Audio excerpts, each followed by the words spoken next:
Gospode dame, cijenjeni gosti i uzvanici, dobrodošli na sajam poslova 2013.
U organizaciji Područnog ureda Zagreb i Euros mreže Hrvatska organizira se sada 7. sajam poslova i prvi Europski dan poslova. Cilj je posve jasan i dobro nam poznat. Povećanje mogućnosti zapošljavanja. Nijednom čovjeku danas nije lako. Itekako osobito mladi žele imati sigurnost za svoju budućnost. No bez obzira što se događa u svijetu, mi smo ovdje dani i ovdje moramo učiniti sve za napredak svoj i svoje zajednice. Dobrodošlicu na ovaj osobiti dan uputit će vam predstojnik Područnog ureda Zagreb Hrvatskog zavoda za zapošljavanje, gospodin Krunoslav Knežević. Izvolite.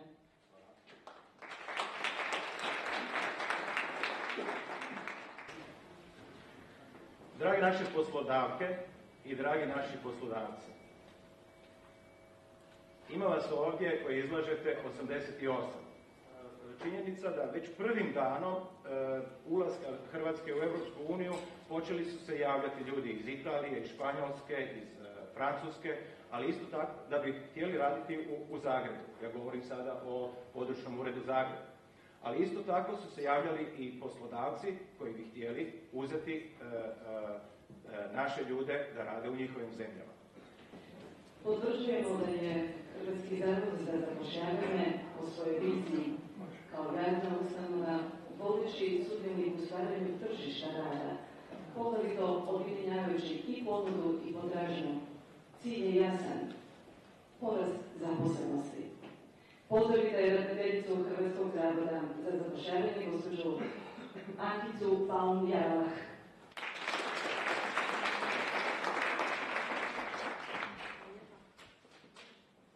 Prvi Europski dan poslova u Hrvatskoj, 7. sajam poslova u gradu Zagrebu, 7.1 zgodni brojevi, 7 u tjednu, ali svaki tjedan obilježen jednim danom. Dan sajmova poslova u Hrvatskoj održavat će se kroz cijeli mjesec listopad. Sajam poslova, prvi europski sajam, nam pruža mogućnost za naše, rekao bih, tražitelje posla, ali isto tako i za inozemne poslodavce, ali i tražitelje posla, da ovdje nađu svoje mogućnosti. Neki koji traže posao, neki koji traže radnika. Posve sigurno riječi pozdrava bit će u tom smjeru od našeg predstavnika, predsjednika Zagrebačke županije, gospodina Stjepana Kožića. Izvolite.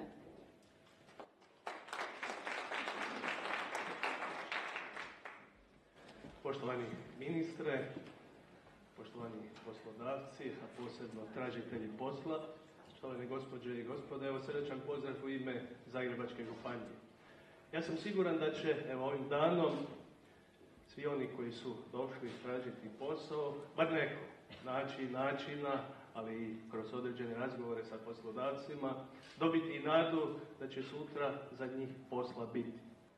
Gospodo i dame, htjeli mi to ili ne, oči cijele zemlje uprte su najprije u Zagreb, kao glavni grad, kao središte svega zbivanja, i ljudi koji u njemu rade i u njegovom poglavarstvu posve su sigurni odgovornosti zbog onoga što ova zemlja očekuje od njih.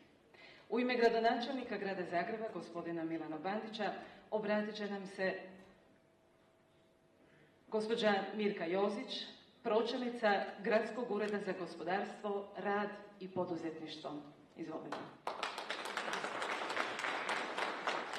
U ime grada Zagreba, u ime našeg gradonačelnika gospodina Bandića, koji je sa svojim tempom 150 na sat, sad negdje drugo, pa nije mogao doći, zahvaliti se našem Zavodu za zapošljavanje, svim suradničkim institucijama i EU partnerima koji su evo u ovom kratkom roku nakon ulaska u Europsku uniju uspjeli organizirati ovaj sajam. 7. sajam poslova i prvi Europski dan poslova otvorit će ministar rada i mirovinskog sustava, gospodin Mirando Mrsić. Jer umjesto da tržište rada ide k nama, mi trebamo ići ka tržištu rada. To znači da ćemo naše bazično obrazovanje mijenjati, da ćemo podizati svoje vještine i kompetencije sa ciljem da budemo što prilagodljiviji tom jednom vrlo fleksibilnom, vrlo dinamičnom. Zavod se mijenja. Od 1. siječnja sljedeće godine nema više zelenih pečeta. Nema više onih knjižica za nezaposlene. Nema više prijava i odlazaka mjesečno u Zavod za zapošljavanje da nam neko kaže vi ste i dalje nezaposleni i lupi vam onaj zeleni žig. To je nešto što nema nikakvog smisla i mi smo odlučili da toga više nema. Ali će biti puno više zapošljavanja, bit će puno više savjetovanja, bit će puno više individualnog rada, savjetnika i nezaposlenih, dakle Zavod se mijenja i Zavod se treba mijenjati i ovaj sajam poslova je nešto što će nam pokazati koliko smo uspješni i ono što vidim da je interes svake godine sve veći i veći, da imamo puno više poslodavaca i ono što će mi biti drago da neki od mladih ljudi nađu potencijalnog poslodavca na ovom sajmu. Ono što Zavod moramo izmaknuti prema mladima, moramo izmaknuti prema mladim ljudima i ovaj sajam i Centar za mlade je nešto što je izuzetno važno.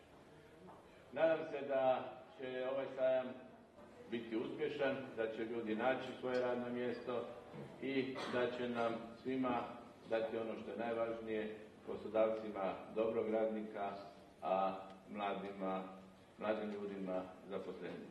S ovime otvaram sajam poslova otvorenim i sretno svima u traženju posla, a poslodavcima da nađu dobre radnike. Hvala lijepo.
Evo, ja sam Petra Gudelj.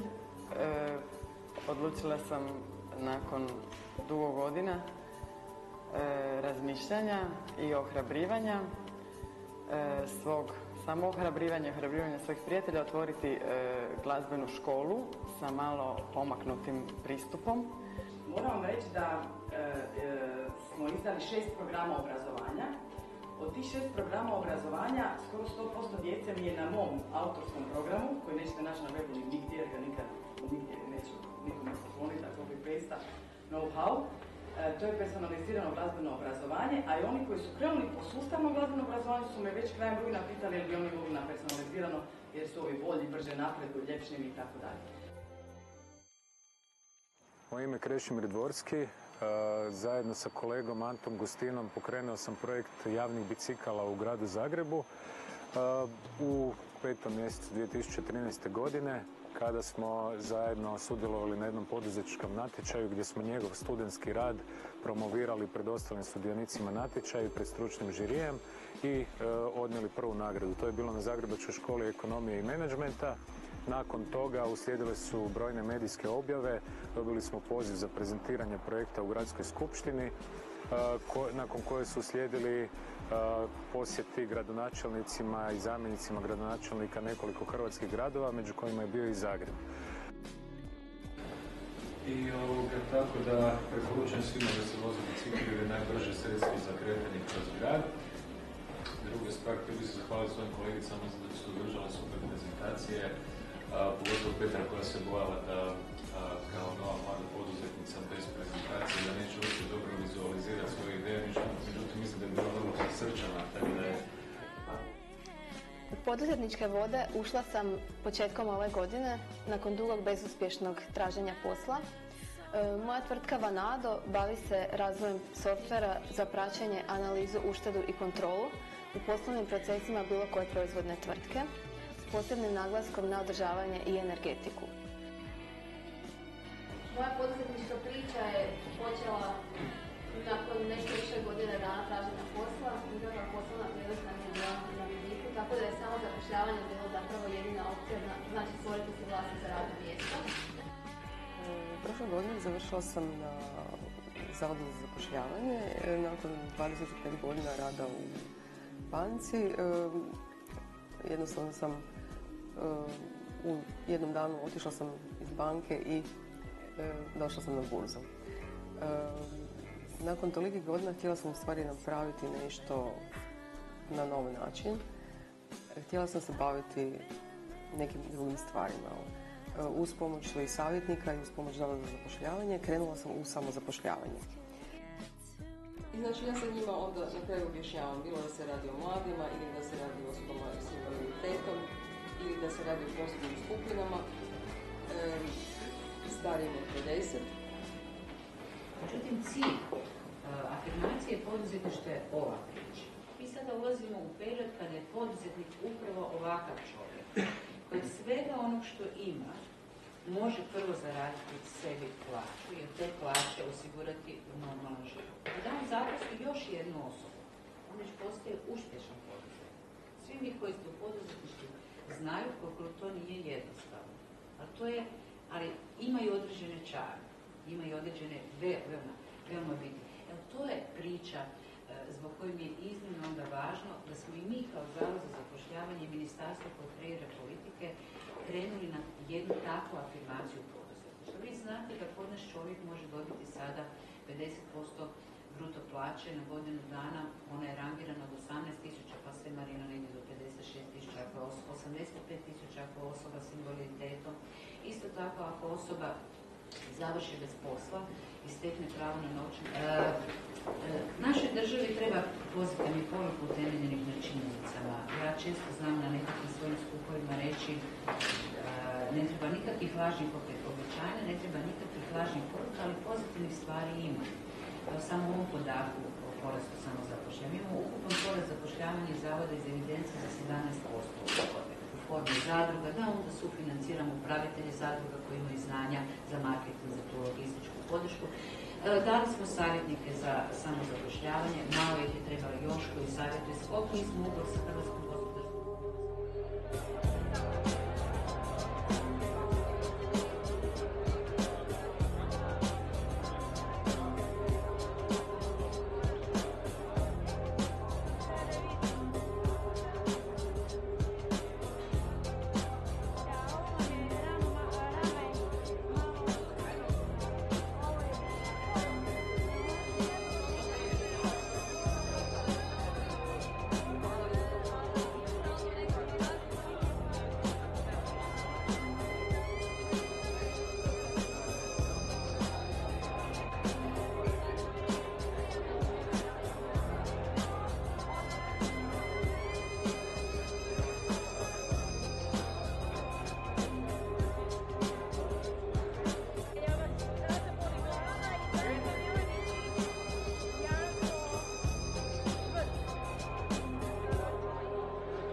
poduzetnička kompetencija najbolje i najučinkovitije razvija od rane dobi, dakle od vrtićke dobi, osnovne škole i srednje škole.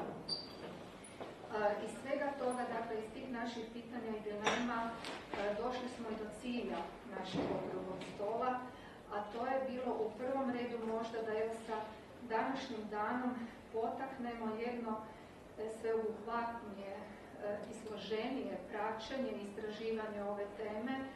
Dakle, nekako smo koncipirali izlaganja, kako sam ja to nazvala, evo, od teorijskog prema praktičnom. S nama je danas gospođa Darija Maslić-Seršić sa Filozofskog fakulteta u Zagrebu, odsjeka za psihologiju, koja će nam predstaviti svoju temu kako prepoznati poduzetnika. Kako da prepoznamo kome ćemo ta sredstva dati, ko bi eventualno bio uspješan poduzetnik. U tom smislu ja ću govoriti o nekakvim karakteristikama psihološkim tih osoba na temelju kojih mi možemo zaključiti i predvidjeti hoće li one biti uspješni poduzetnici. Onda kada razmotrimo nekakve velike i opće poznate teorije ličnosti u psihologiji i poznate neke naše dimenzije ličnosti, na primjer sigurno ste svi čuli za ekstraverziju, introverziju, stupanj neuroticizma i slično, ono što se pokazalo da se poduzetnici po tim dimenzijama bitno ne razlikuju od ostale populacije. Ali se razlikuju nekakvim specifičnim osobinama i to koje se manifestiraju isključivo u radu. Ovdje su te nekakve osobine kao na primjer sklonost riziku i tolerancija prema neizvjesnosti koja je u prosjeku viša nego u općoj populaciji, ali zanimljivo je da oni preferiraju, izbjegavaju situacije niskog rizika, ali i jako visokog rizika, jer žele uspjeti. Zatim je s nama evo i gospodin Neven Hrvatić, također sa Filozofskog fakulteta odsjeka za pedagogiju. Nije jednostavno poduzetnike odgojiti i obrazovati i doći do situacije da bi netko bio poduzetnik samo temeljem nekakvih svojih osobina koje je stekao bez nekakvog posebnog pristupa. Dakle, to je drugačiji pristup u školi koji onda ide prema onom konceptu što je i profesorica govorila, dakle samo osnaživanju učenika, dakle da oni na kraju ne budu vođeni, nego da na kraju srednje škole ili osnovne i srednje škole budu spremni za ovaj početak poduzetništva. Da imaju razvijene kompetencije, što bi mi više voljeli, poduzetnosti i inicijativnosti, pa da oni koji se odluče za poduzetništvo budu uspješni, a koji se odluče za nešto drugo isto tako da budu uspješni, a ne da nužno budu svi poduzetnici. Hvala vam. Hvala vam najljepša. Evo, zamolit ću sada gospodina Rončevića, vi ćete se isto lijepo nadovezati na temu gospodina Hrvatića. Izvolite. Poduzetnik kao poslužitelj, je li tako? Ja ću se probati nadovezati, pa ću manje govoriti. Poduzetništvo predajem još iz srednje škole 1991. godine, kada je to uvedeno kroz reformu, onda je poslije to došlo na sveučilište, pa su rečeno nastavila i veleučilišta i različiti drugi oblici usavršavanja tih programa da bi se kroz to stjecale određene kompetencije. I moja ideja ili razmišljanje i doživljaje onih koji su slušali sva ta predavanja, kolegi se zove poduzetništvo, kako i onda u srednjoj školi, tako i danas na sveučilištu u Zagrebu i brojnim drugima, poduzetništvo. A danas kad slušamo dekane i rektore, oni govore da nisu studenti više oni koji ćemo dočekivati na crvenom tepihu sa limenom glazbom i radnim mjestom, nego da su svi to ljudi, bez obzira da li studiraju ekonomiju, da li studiraju sociologiju ili medicinu, oni koji će biti poduzetni, oni koji će biti poduzetnici. Pa imate velika uspješna poduzeća, bila u privatnom vlasništvu pa i državnom, kroz različite treninge pokušava se doprinijeti tome da se steknu ta soft skills, različite vještine, sposobnosti da bi ti naši menadžeri bili poduzetni, odnosno da bi bili uspješni. Da li je kod nas vrijeme za poduzetništvo? Je.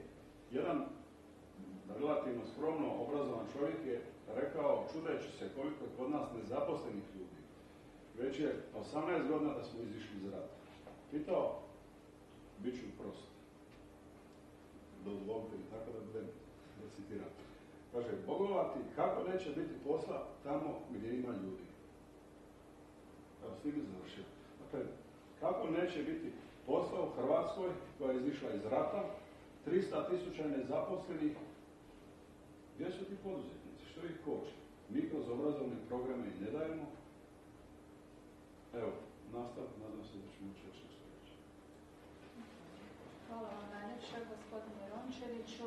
Zapravo, dobar dan svima prije svega. Ja ću vam nešto reći. Naime, kad sam ja pozvala na okrugli stol, ja sam mislila da ćemo mi samo imati diskusiju neka otvorena pitanja od moderatora.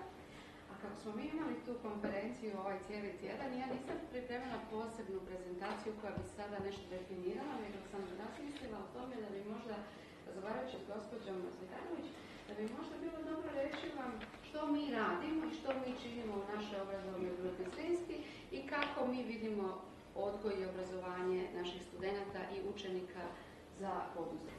Tu je samo statistika, znači kako Hrvatska ima preko 99% malih i srednjih poduzeća, moj odgovor je da, mi jesmo poduzetnička zemlja i mi želimo biti poduzetnici, a pitanje je da li su uvjeti stvoreni i tko je zadužen za stvaranje tih uvjeta, nadovezavši se na gospodina Rončevića, s čim se slažem. Jer jedno je da li želim, da li mogu, da li sam sposoban, da li mogu snositi rizik i tako dalje, imam li za to smisla, imam li kompetencije i tako dalje, ali pitanje je zaista da li postoji okruženje koje, ja ću reći namjerno, hrani poduzetnički duh. Jer njih moramo hraniti kako mi u obrazovnim institucijama, ali tako i državne institucije. Kao u jednom našem telefonskom razgovoru, ja ću napraviti samo malu digresiju, gdje smo nas dvije komentirale, naši ljudi su na bursi, čekaju posao. Gospodin kaže, oni čekaju sigurnost, sigurnosti nema.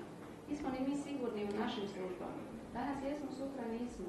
Znači, definitivno nekakvo okruženje koje bi im pomoglo, obrazovno-odgojne institucije plus ostale institucije, pa i njihovi roditeljski domovi, znači kućni prag i to neko cijeloživotno obrazovanje, da ih nekako malo pogurne, ja ću to tako nazvati onako prostim rječnikom, jednostavno da ih malo potakne da se usude biti poduzetnici. Ja bih sad zamolila našeg izlagača, gospodina iz Nacionalne zaklade za razvoj civilnog društva. Vi ćete nam govoriti o društvenom poduzetništvu. Izvolite. Hvala lijepo. Kako je organizacija za koju radim sada već 8 godina, negdje između i teoretskog i ovog praktičnog kursa, iako smo sudjelovali u nekim izobrazbama koje su kod nas radili recimo i British Council ili neke druge organizacije, bili su 2 kruga takvih edukacija negdje u 11. i 12. godini, pokušali smo nekako i samostalno se uključiti u podršku organizacijama koje će imati takve interese ili koji ih imaju, ali smo to napravili povezivanjem koncepta društvenog poduzetništva sa društvenom inovacijom. Jer smo nekako smatrali da ako već idemo u nešto što nam je kao područje relativno novo, da onda probamo dati neki novu, nekakav dodatni poticaj organizacijama i pojedincima, dakle, koje se iz rakursa civilnog društva, iz iskustva civilnog društva, dakle nisu nove organizacije, nisu ljudi koji nemaju nikakvog iskustva u području pomaganja lokalnoj zajednici u bilo kojem području, bilo kojem tematskoj cijelini da se to radi. Kratko poslije mogu reći koje su to neke tematske cijeline. Evo, mi smo završili sa našim zadnjim izlaganjem. Ovime otvaram raspravu. Podsjećam, malo smo sa vremenskim rokom već pri kraju. Imate li pitanja? Evo, gospođa Sonja Vrban iz... Najviše sam i očekivala da ću biti prozvana. Ja bih još možda stavila naglasak na 2 stvari koje smo propustili. Prvo, stalno zaboravljamo što je to ljudski potencijal Republike Hrvatske. Pa evo, dozvolite da se ja tim poslom bavim već jako dugo, ne smijem niti priznat koliko, da kažem što Hrvatska ovog trenutka ima. Druga stvar o kojoj moramo voditi računa je vremenski rok koji se pred Hrvatsku postavlja. Ljudi, mi smo potpisali da ćemo do 2020. godine imati 40% visoko obrazovanog stanovništva. Mi da i krenemo ovog trenutka kao kremenko, strugat nogom ispod stola, mi to ne možemo stići. jedan jedini način da koliko toliko riješimo taj problem je da taj problem rješavamo kroz cjeloživotno učenje. I novi problem koji se pred nama postavlja, koji se pred nas postavlja, su financijska sredstva. Hrvatska, nažalost, nema novaca da sve ovo o čem mi danas razgovaramo provede. Vi, gospođo Gregorić, imate jednu fantastičnu poziciju da djeca koja dolaze k vama, studenti koji dolaze k vama, dolaze iz okruženja gdje su narasli kraj roditelja koji su bili obrtnici ili poduzetnici ili slično, pa imaju to nekakvo iskustvo koje stiču odgojem. Mi, nažalost, u obrazovanju odraslih imamo jedan limitirajući faktor. Prvo, da naši obrazovni programi traju kratko, da ih morate naučiti nekakvim osnovnim znanjima, osnovnim vještinama, a traže, pred nas postavljaju uvjet, traže da stvorimo kompetentnog radnika. Kompetencija ima jednu sasvim drugu težinu. Isto tako, evo, smatram ovo što je gospodin Hrvatić isto lijepo naglasio, dakle, i dalje utjecati, možemo se složiti, jel? I dalje utjecati na obrazovni sustav, dakle, da još sa više različitih programa, različitih aktivnosti potiče samo, dakle, i poduzetništvo i ovu domenu, dakle, i to samozapošljavanje, kako bi se što bolje i što ranije već razvijale poduzetničke kompetencije. I evo jedna zajednička startna pozicija za zajednički rad dalje. Da li imate pitanja? Evo, draga publika, je li ostalo nekomu nešto nejasno, upitno? Pa ja imam prijedlog da se možda nekako mailing lista izmijeni između nas, pa da se mi možda umrežimo, pa da za neku drugu priliku možda mi uskladimo predavanja ili prijedloge. Ja sam dala, evo, tako malo sinkroniziramo se. Evo, dali smo podatke. Mi ćemo imati, pa ćemo svima poslati.